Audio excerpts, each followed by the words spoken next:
Good morning. I'm David Mancuso with Mancuso Show Management. We're sorry for our tardiness. It seems like this virtual world is not as easy as one may think it is. So we got a little late start here this morning, making sure that you can see and hear us, and we hope you can see and hear us. Otherwise, I'm just talking into a camera. Um, we have an exciting day coming up. This has been a lot of fun. This is a real crossover event. We're getting to see a lot of fiber art, textile art, quilting, wearable art. It's been a lot of fun, and so there are quite a few presentations throughout the day today. There are a couple of lectures that you can still register for. If you go on to quiltfest.com, there's lectures that you can still register for to take. Otherwise, all the other presentations are free of charge. So thank you for joining us. I'm here this morning with Sue Bleiweiss from Peppermill, Massachusetts. Her work is fabulous. She creates vibrant, colorful, and whimsical quilted fiber art collages using her own hand-dyed cotton. She has some wonderful things. Her award-winning quilts have been exhibited internationally and reside in private collections all over the world. She is also a fabulous wildlife photographer. Good morning, Sue. Good morning. How are you this morning? Okay, tell us where are you? Where are you right now?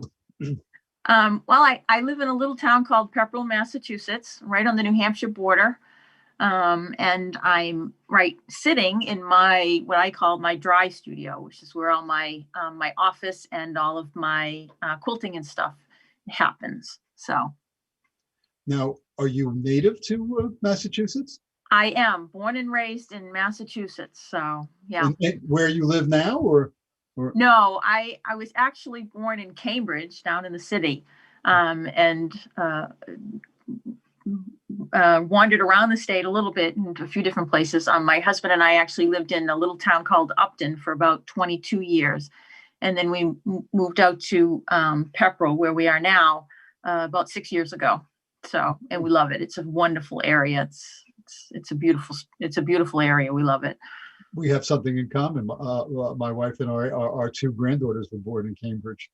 Right? Oh, cool. So we have something in common. Small world. Yeah, it is a small world. It's always fun. So how long have you been doing this? What did you start as a child? Or were you sewing? No, I was always crafty as a kid, but I spent most of my 20s and 30s climbing the corporate ladder, trying to get to the corner office. And then I got to the corner office and I realized it wasn't all it was cracked up to be. And so I decided to make a change, and I decided I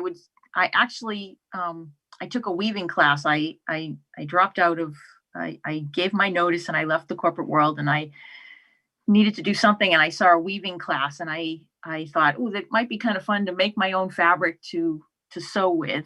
And I took that class. I loved it. I fell in love with weaving, and I wove and did a lot of commission work and stuff for a few years until my shoulders gave out, and then started to move into surface design, and eventually that led me to art quilting. Very interesting. We've actually had two other people that we've interviewed in the series that started as weaving, so that's very interesting how that progresses into this. Where do you find your inspiration? My inspiration comes from, a lot of it comes from the process itself. I dye my own fabrics, which I really enjoy. And so a lot of the inspiration comes from just the process of sketching and dyeing my own fabrics and that sort of stuff. Lately, in the last, I would say, year or so, I've started to draw inspiration from my photography. Specifically my bird photography, and but in such a way that I am using it to, I'm not trying to recreate what I see through the camera lens, but I'm doing a whimsical interpretation of the subject matter that I'm photographing. So a lot of it's been coming from my photography lately. Very nice. I'd like to talk to you a little bit about that later on in the interview. Okay. Do you ever experience creativity? I mean, I know you're known for a lot of these architectural and different types of work. So everyone, I must get creatively blocked. So where do you go? What do you do when all of a sudden you say, I can't do this today? Yeah, I am no stranger to the creative block, and actually, I'm just coming off of one now. I've been pretty stagnant as far as quilt work for the last 6 months or so, and I started doing some watercolor painting and creating whimsical interpretations of birds, which is a favorite photography subject of mine. And something just started to click, and the watercolor paintings have now become a jumping off point for a completely new series of art quilts. But I've been, and for me, I think every time I have a creative block, I get into that stuck phase. I have to program myself to remember that it will pass, because it's not like you just have it once and it goes away. They pop up from time to time. But typically what I like to do is work in another medium. I'll take a break from textiles, and which is how the watercolor painting and drawing came from. Or I'll go visit museums, and I'll just look outside of the medium that I work in. And typically that helps to fill that time period where I'm blocked. And it also, in a lot of ways, will start to spark new ideas. So. Right. That's interesting.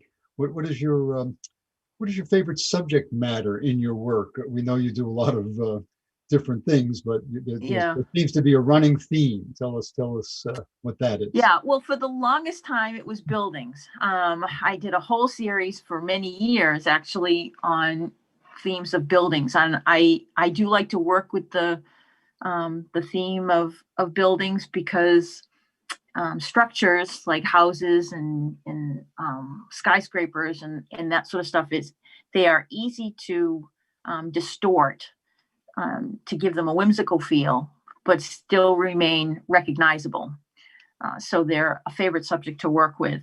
And now I'm moving into birds, has become another favorite subject to work with.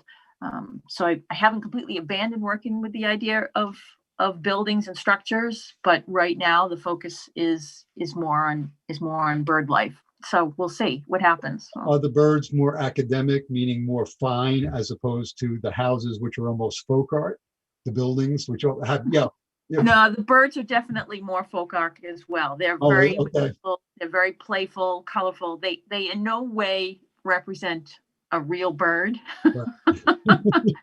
Although you look at them and you say, okay, that's a bird, but it's not like it looks like a great blue heron. It's it's my whimsical interpretation of what the bird is. So that's neat. So are you going to give our audience a little look at your studio? I am. So would you like to do that now? Yeah, let's take a look. Let's see what you're doing there. Let me unplug and turn the camera around. Okay, so where I was just sitting and speaking with you is my office area. I've got some, my computer equipment, my office equipment and stuff. You can see I've got a couple of quilts hanging on the wall here. This is Color My World, which is one of my favorite quilts, which is why it hangs in my studio. And on the other side of my desk, I have another one, which is one of my graffiti quilts. I've done a couple of quilts that were inspired by a graffiti colored bridge that I drive under going to the grocery store. And that's where that one came from. The inspiration from that one came from. And then I've got my sketching desk where I've got, this is an old watchmaker's cabinet that was given to us by an old neighbor whose father was a watchmaker for 50 plus years. And when he retired, he asked if I wanted his desk. And I said, I absolutely do. It's one of my favorite pieces. I love all the little drawers. And let's see. So moving down, I'm working in an attic. So I have it's a long room, which is nice. That's another piece that's called Work in Progress. This was an interesting project I did. This is a play on the word house coat. So it was it's a coat and it's been pretty much quilted the entire, let's flip this around so you can see the back side of it. The back side of it has all kinds of buildings and stuff. It was just a play on the word house coat, which was a lot of fun to do. And then you can see looking down the room, which is where most of the production happens. Here's my wall of ribbons. I've won a few ribbons over the years. I've got some more quilts hanging on the stairway that lead up to the studio. And then here is where the good stuff happens. So I've got a great work table that my husband built for me. And this is, it's got a cutting surface mat, which is nice. So I can do all my cutting here. And here you can see my sketchbooks. These are sketches and some watercolor. Haven't seen news of art quilts based on the bird. And here, camera around, you can see this one is a work in progress. My plan is to fill this with all kinds of whimsical birds and leaves. I'm having a lot of fun with this. I just started it last week, so I'm having a lot of fun with that. And then here is my my sit-down machine, my Bernina, and a couple of more pieces here. This was the first bird piece that I did in the series, the new series that I've started. Whoop, we froze up there a little bit. Quilt called Mr. And on the wall here, actually, this is one of the textile architecture pieces from my class that I'll be teaching at Quilt Fest next month. Okay. And then here I've got some of my threads. And then actually over here, we have two more pieces that are examples of the quilts that will be in the textile architecture class as well, which are a lot of fun. And something I added to the studio a couple of years ago is my my long arm, which I really enjoy having in the studio, my baby lock coronet. And another quilt. This is one that was based on some great blue herons. I live very close to a great blue heron rookery, and this quilt was inspired by a photograph that I took of those. And then along the back wall, you can see I have my fabric scraps all sorted by color family, and they sit up on my bookshelves, that's my personal library there. Yeah, and so that's pretty much my studio. This is my dry studio. My wet studio is in the basement where I do all my fabric dyeing. Right. I don't have any water up here, so I can't do any fabric dyeing or anything up here. So that's my studio.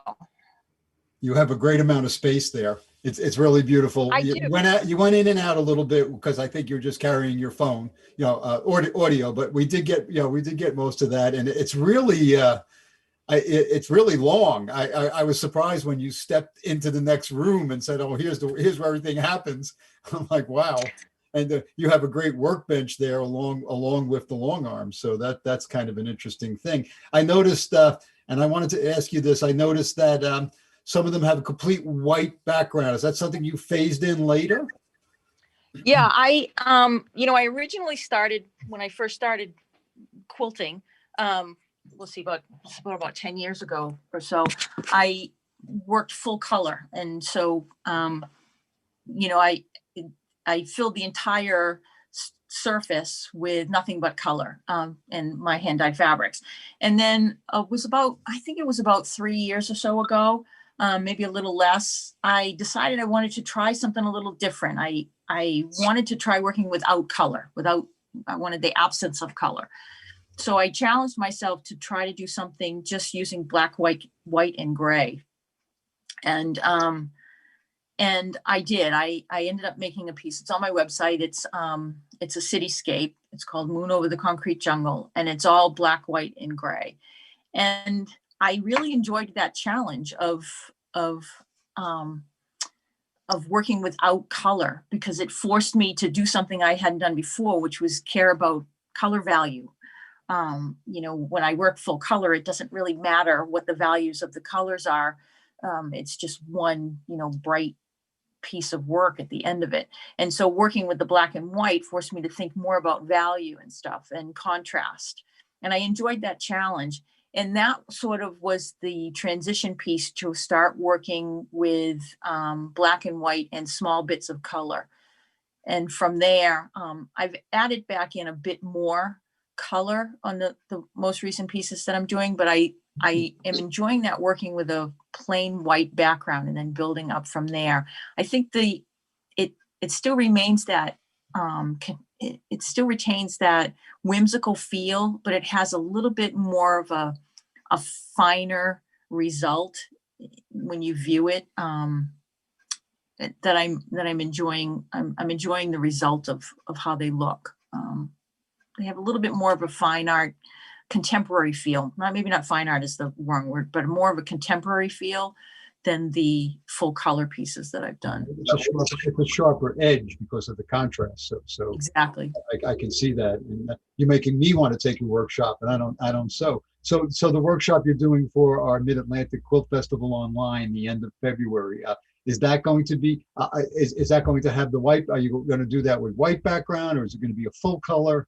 It's really whatever the student wants to do. I leave it up to, because that's a personal preference. I prefer to work with the white background, but certainly full color. It's completely up to the maker and how they want to interpret the project on their own. The inside out class that I'm teaching is done with a limited amount of colors. The sample is done in black and white and gray, but certainly, you can you could do black, white, and red or whatever. But that one is almost done with along the same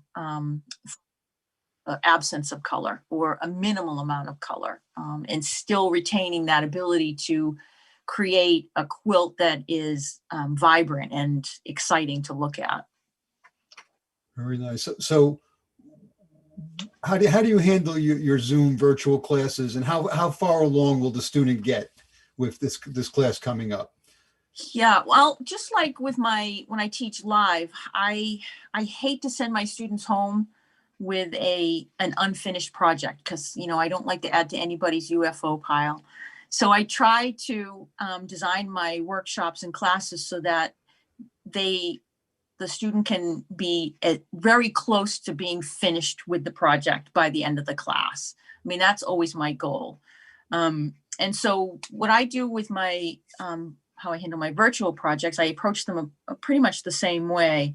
But what I do is I have pre-recorded all of the demo videos. I demo everything live during the class, and I'm available throughout the entire day. I keep the cameras in the studio on. The Zoom meeting is open all day long, so I'm available at any moment. I have 3 cameras set up in the studio, including an overhead view of the workspace, so people can get a nice clear view of what I'm doing.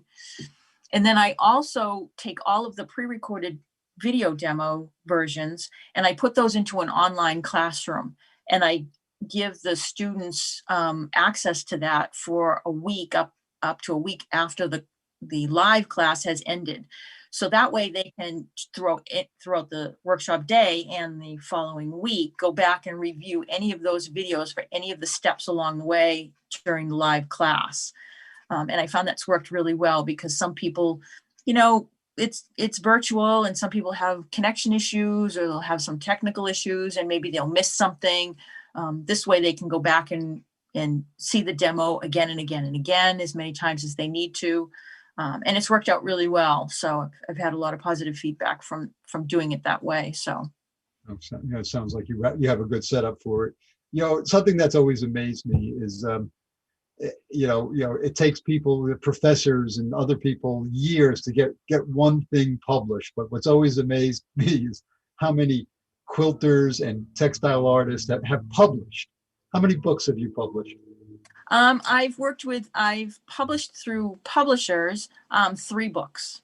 The Sketchbook Challenge book was my first one. That was back in 2012, I believe.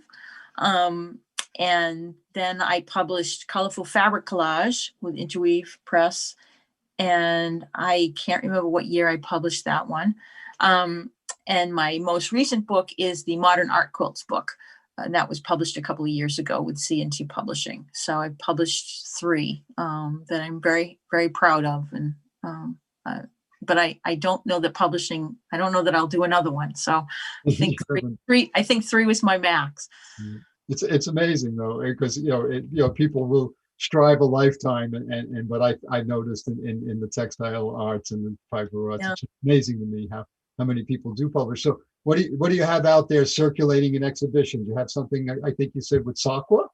Yeah, right now my local region of Sakwa has an exhibit at the New England Quilt Museum in Lowell, Mass. I have a piece in there. It's the Edges exhibit, and I have a cityscape, a black and white cityscape on exhibit there. And that's right now, that's the only thing I have traveling because everything else got canceled. So this COVID-19 era that we've managed to get ourselves into is kind of holding things up a bit, but it's better to be home and safe and do our best not to get sick. So that's what it comes down to. And so hopefully we'll all be seeing each other again at on-site events. But in the meanwhile, this has been a lot of fun, right? So.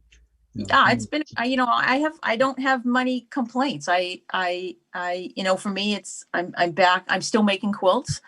I'm still lecturing, I'm still teaching, I'm just doing it virtually. So I'm still able to connect with like-minded people and, I'm making it work.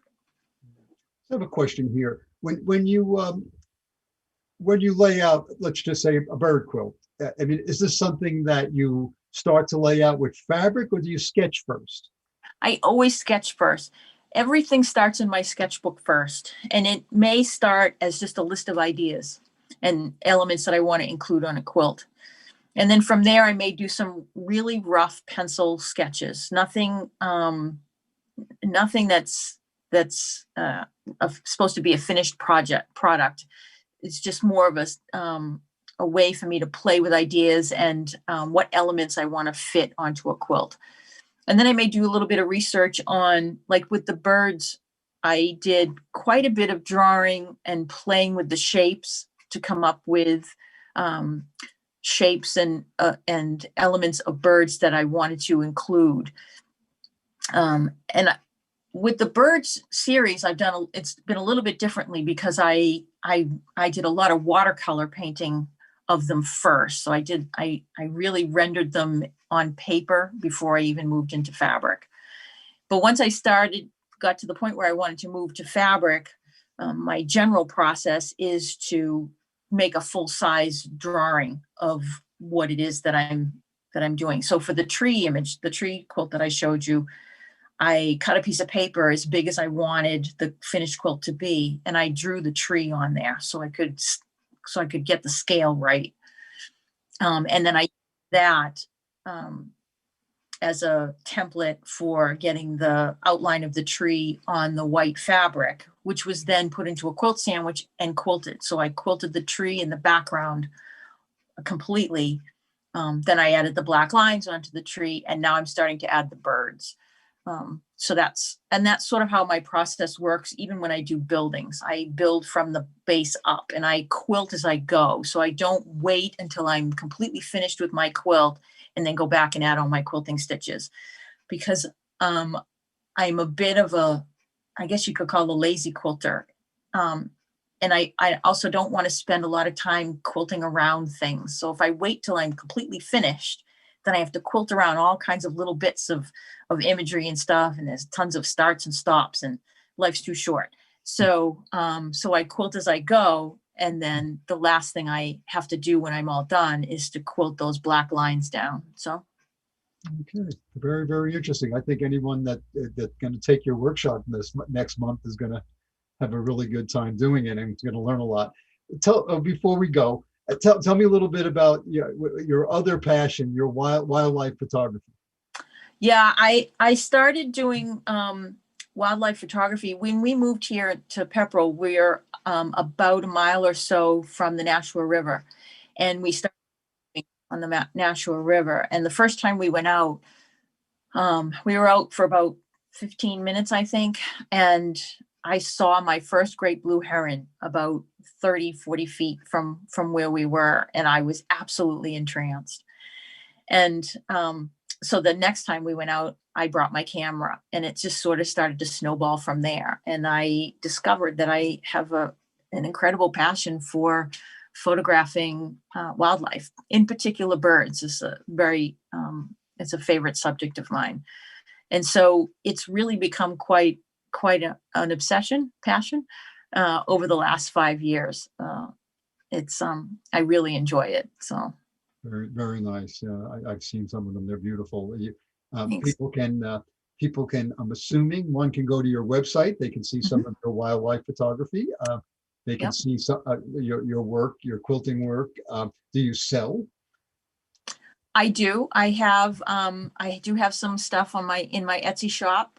Some of my older work is available for purchase in my Etsy shop. My books, which is of course are available also on Amazon. And I don't sell a lot, but I do sell some. So Very nice. Okay, well, we're looking forward to working with you in Mid-Atlantic Online. I'm excited about teaching at Quilt Fest next month. Great, So great, very good. Thank you very much. This has been very informative. You got a beautiful studio, and I've had a great time, and I'm sure the audience has too. Again, we're sorry we were a little late this morning. always a pleasure to talk to you. Thanks, Sue. Thanks.